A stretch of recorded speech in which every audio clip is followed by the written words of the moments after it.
Je voudrais répondre à un cacique de la fraternité Saint-Pédis qui eh bien, répond à des vidéos que j'ai faites et je me dois de répondre, je ne peux pas rester muet. Ce monsieur me dit que, en gros, lorsque je parle d'obéissance au pape, eh bien, il me fait une leçon de catéchisme, puisque le propre d'un fidèle de la fraternité Saint-Pédis est de faire des leçons de catéchisme aux prêtres. Voilà, c'est ce que l'on appelle une très belle inversion de valeur. Alors, ce monsieur me dit donc que je suis pour l'obéissance absolue, voilà, et que je ne tiens pas compte de la vérité et de la foi, évidemment.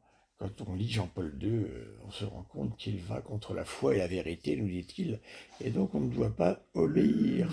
Alors, je voudrais dire à ce cher monsieur Samuel 1212B, je crois, que jamais, au grand jamais, je n'ai avancé que l'obéissance était aveugle. N'étant pas jésuite ni de spiritualité ni de dogmatique, eh bien plutôt dominicain très largement, saint Thomas, scolastique, etc., eh bien je n'ai jamais affirmé une telle chose, bien sûr. L'obéissance dans l'Église est de discernement. On obéit à ce que l'on reçoit et croit. Euh, voilà, c'est une évidence. Lorsqu'un pape parle, ou lorsqu'un concile parle, ou lorsqu'une encyclique est écrite, il nous faut donner ce que l'on appelle l'assentiment. L'assentiment, c'est, vu l'autorité qui produit le document ou la réponse, eh bien, on doit par avance y apporter un sentiment de confiance filiale. Lorsque nous sommes un enfant et que notre père nous dit quelque chose, eh bien, nous n'allons pas commencer à discuter ce que dit notre père. On obéit, et voilà, et on réfléchit, bien sûr. C'est la même chose pour le pape. Le pape, par définition, certes, peut se tromper parfois, mais on donne l'assentiment. L'assentiment, c'est l'esprit de famille. Voilà. La famille, c'est l'Église catholique.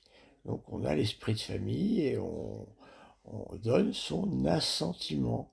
Voilà. Je ne comprends pas, bah, c'est pas grave, je donne mon assentiment et puis je vais me renseigner. Finalement, je vais essayer de me renseigner auprès d'abbés euh, qui ne sont pas de la fraternité Saint-Pédis, sinon ça va devenir difficile, puisqu'on ne peut pas être juge et partie d'une même affaire. Voilà, donc ça c'est la première réponse. Je répète ce que je dis, parce que vous savez, vraiment, il faut beaucoup de pédagogie, hein. J'ai dû faire je ne sais combien de vidéos sur la question, mais ça ne suffit pas à monsieur Samuel 1212B, voilà, qui est un véritable feu roulant d'objections. Mais le problème, c'est que ces objections ne sont pas valables. Voilà le problème.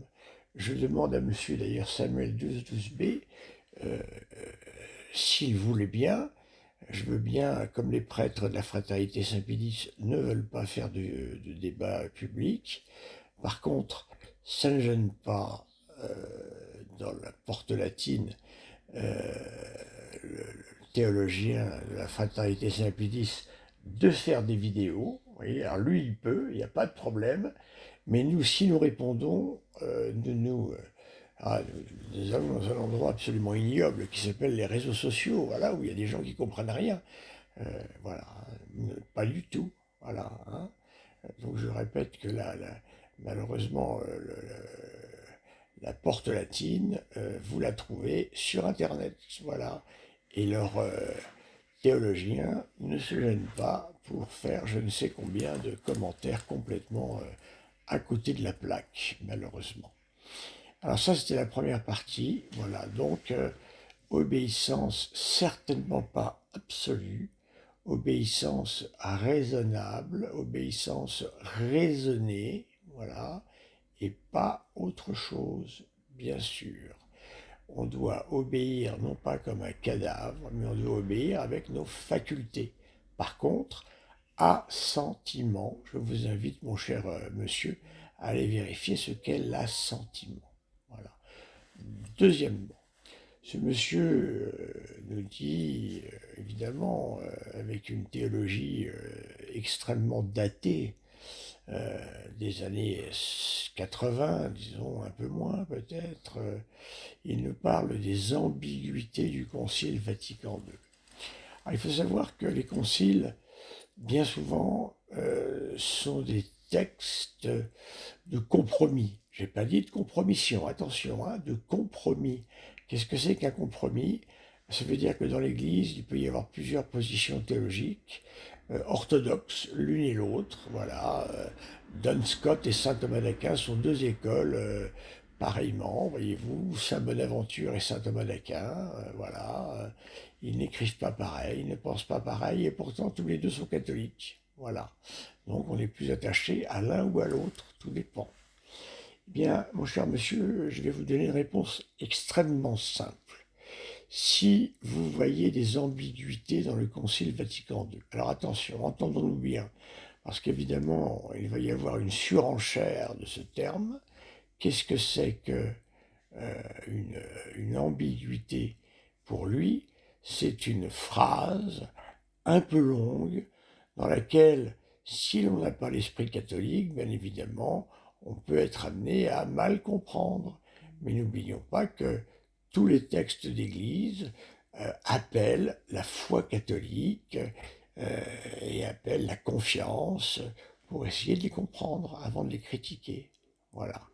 Alors, je vais faire une réponse très simple à ce monsieur. Il y a peut-être dans les conciles, allez, 4, 5 phrases un peu longues dans le Concile Vatican II, voilà. Et cette phrase demande à être explicitée plus précisément. Pas de problème.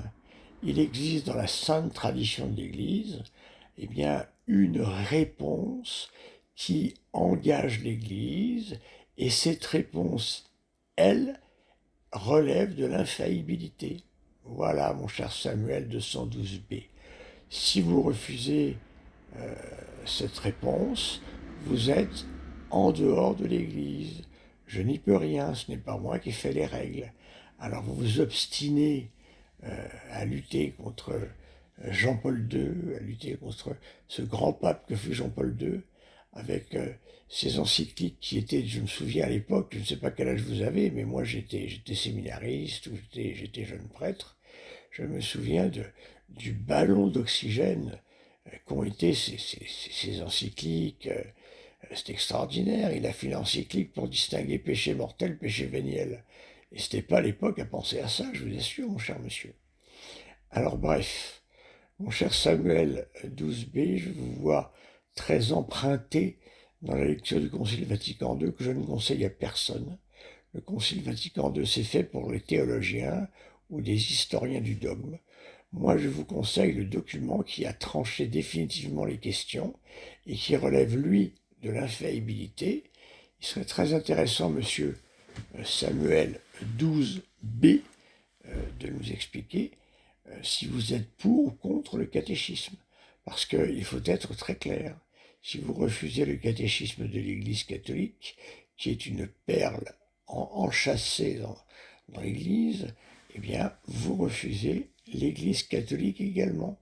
Donc, il convient de s'occuper un petit peu de savoir si vous êtes dans ou hors de l'Église. Voilà.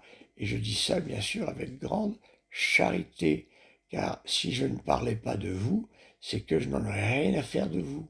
Et si je m'intéresse aussi à vous, c'est parce que j'aimerais tellement que vous rentrassiez dans la Sainte Église catholique romaine pour venir nous aider à faire du travail et à faire comme saint François d'Assise, remettre cette Église en ruine debout.